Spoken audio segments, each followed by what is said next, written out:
આપણા સૌના લોકસભાના ઉમેદવાર વાવના ધારાસભ્યબેન જ્ઞાનીબેન, ડાયસ પર બિરાજમાન તમામે તમામ કોંગ્રેસ પાર્ટીના સૌ અગ્રગણી શ્રી, અહીં પધારેલા વડીલો, યુવા દોસ્તો, વાલી માતા અને બહેનો, આ ચૂંટણી લોકસભાની ચૂંટણી 7મી તારીખે થવાની છે. કોંગ્રેસ પાર્ટીએ ઉમેદવાર તરીકે વાવના ધારાસભ્ય બનાસકાંઠા જિલ્લા માટે રમેશ લડતા આવ્યા છે એવા જ્ઞાનીબેનને ઉમેદવાર બનાવીને તમારી વચ્ચે મોકલ્યા છે. આજે ભીલડી મુકામે અમે તમને કહેવા માટે આવ્યા છીએ કે લોકસભાના ઉમેદવાર તરીકે તમે જ્ઞાનીબેનને જીતાડજો એવી વિનંતી કરવા માટે આજે તમારી વચ્ચે આવ્યા છે. 30 વર્ષથી આ રાજ્યની અંદર ભારતીય જનતા પાર્ટીનું શાસન ચાલે છે. 10 વર્ષથી દિલ્હીમાં શાસન ચાલે છે. જ્યારે ચૂંટણી આવે એટલે એક તક ભાજપને કરતા 30 વર્ષ થયા. મારે તમને પૂછવું છે બેઠેલા યુવાનોને કે દિન પ્રતિદિન બેરોજગારી વધતી જાય છે. રોજગારીનો પ્રશ્ન આ ભારતીય જનતા પાર્ટીની શાસનમાં 30 વર્ષથી ઉકેલાયો નથી.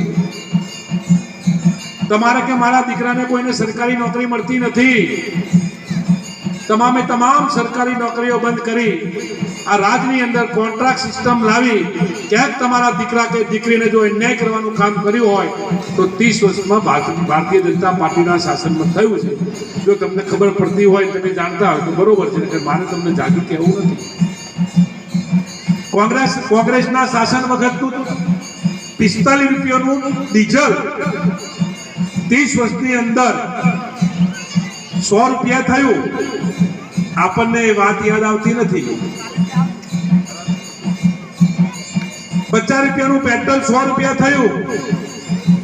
આપણને મોંઘવારી નડતી નથી. એ સામે મારી બહેનો બેઠી છે. કોંગ્રેસના શાસન વખતનો 400 રૂપિયા 300 રૂપિયા ગેસના બાટલાના 1200 રૂપિયા તમે આપતા થયા છો, પણ તમને મોંઘવારી નડતી નથી.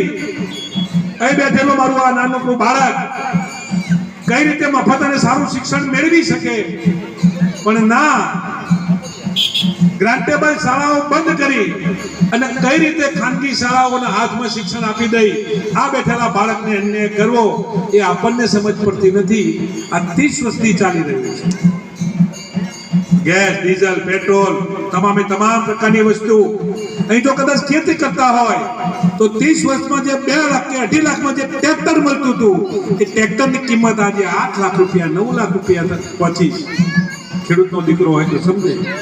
કેરીબેન, સતત 30 વર્ષથી ભારતીય જનતા પાર્ટીના લોકો આવે અને કોંગ્રેસને ગાળો બોલવાની કામગીરી કરે. 30 વર્ષથી તમે અહીં મર્યા છો, હવે શેના માટે તમે કોંગ્રેસને ગાળો બોલો છો? આ દેશના વડાપ્રધાન બન્યા ત્યારે તમને કઈ ગયા હતા તમારા ખાતામાં 15 લાખ રૂપિયા નાખવાના છે, મને બનાવો એક વખત, આખા દુનિયાનું કારું નાણું હું આ દેશમાં ઠલવી દઈશ.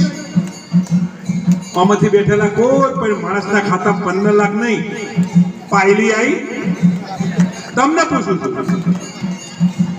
કારું નાણું તો લાવવાની દૂર વાત રહી. આ દેશમાં સૌથી ગાયોના માંસનો નિકાસ કરવા વાળા લોકો ભારતીય જનતા પાર્ટીના શાસનમાં આ દેશમાં સૌથી જો કોઈએ ગાયોના માંસનો નિકાસ કર્યો હોય તો ભારતીય જનતા પાર્ટીના શાસનમાં 60 કરોડ રૂપિયાનું દાન ભારતીય જનતા પાર્ટીએ ગાયોના માંસનો વેપાર કરવા વાળા લોકો પાસેથી લીધું છે. કયા મુદ્દે? ગાયની વાત કરી શકે. અમારી જ્ઞાનીબેન કહે છે કે ભલે હું જીતીશ તો સરકારને જે કરવું હોય કરે, ના કરવું હોય તો કઈ નહીં, પણ દિલ્હીમાં જઈને ગાયને કઈ રીતે રાષ્ટ્રીય પ્રાણી જાહેર કરે ને એની લડત લડવા માટેની વાત જ્ઞાનીબેન લોકસભામાં કરવાની વાત કરી. સામાન્ય ઘરની દીકરી તમારી વચ્ચે આવી છે, લોકસભાની ઉમેદવાર બનીને તમારી વચ્ચે આવી, ત્યારે અમે તમને વિનંતી કરીએ છીએ. આ નથી પૈસાદારની દીકરી, આ નથી કોઈ વેપારીની દીકરી, કે નથી કોઈ બિલ્ડરની કે પૈસાદાર ઘરની દીકરી. એક સામાન્ય કુટુંબથી એના કુટુંબમાંથી કોઈ પણ માણસ, કોઈ પણ બાપ દાદા કે ભાઈ કે ભત્રીજા કોઈ નથી રાજકારણમાં. પોતાની જાતે ભૂખ રાજકારણ કરી અને સમગ્ર બનાસકાંઠાની અંદર આજે બનાસની બેન જ્ઞાનીબેન બનીને તમારી વચ્ચે આવી. ત્યારે આ દીકરીને તમે ખબર રાખજો, વાત કરવા માટે તમારી વચ્ચે આવ્યા છે. સામા પક્ષે શું છે એમાં મારે પડવું નથી, કોને ટિકિટ અપાવી એમાં પડવું નથી, પણ ક્યાંક પૈસાનો ખેલ થાય. છેલ્લા દિવસોની અંદર ખરીદ વેચાણનો સંઘ આપ તમે જોઈ રહ્યા છો. કેટલા ધારાસભ્યોને દમન આપી, પૈસા આપીને ખરીદીને લઈ જવા. ભાજપ જો સુરક્ષિત હોત તો સેના માટે તમારે કોંગ્રેસના આગેવાનો તોડીને લઈ જવા છે. આ વખત એમના પગ નીચેથી ધરતી સરકી રહી છે. લખવો તો લખી રાખો કે બનાસકાંઠાની અંદર જ્ઞાનીબેન જીતે છે. બનાસકાંઠાની પ્રજાએ નક્કી કર્યું છે. કોઈ ચાહે માને કે ન માને, દુનિયાની કોઈ પણ તાકાત આ વખતે જ્ઞાનીબેનને જીતતી અટકાવી શકવાનું નથી. શિવા કાકા, 18 આલમ શક્તિ છે કોમ જ્ઞાનીબેન સાથે છે. ઘણી બધી જગ્યાએ તો અમે જઈએ ને લાલજીભાઈ એમ કે ભાઈ અમને જાહેરમાં ના લાવજો ને, અમે તો જ્ઞાનીબેનને મત આપ્યા છે, અમનાથી કંટાળ્યા છીએ. પણ શું કરીએ, ડેરીના કોક મંત્રી છે, ડેરીના કોક પ્રમુખ છે, કોક બેંકમાં નોકરી કરે છે, એમની શરમમાં આવીને મારે કહેવું પડે છે. પણ આ વખતે બનાસકાંઠાની પ્રજાએ મનોમન નક્કી કર્યું છે, મનથી નક્કી કરેલું છે કે આ વખત જ્ઞાનીબેન એ અમારી MP બની અને ત્યાં દિલ્હી જવાની છે. હું એક માજી ધારાસભ્ય તરીકે બનાસકાંઠાની પ્રજાને બે હાથ જોડીને વિનંતી કરું છું કે જ્ઞાનીબેન વતી થાય. હું તમને ખાતરી આપું છું કે અમારી બેન છે ને વેચાવો માલ નથી.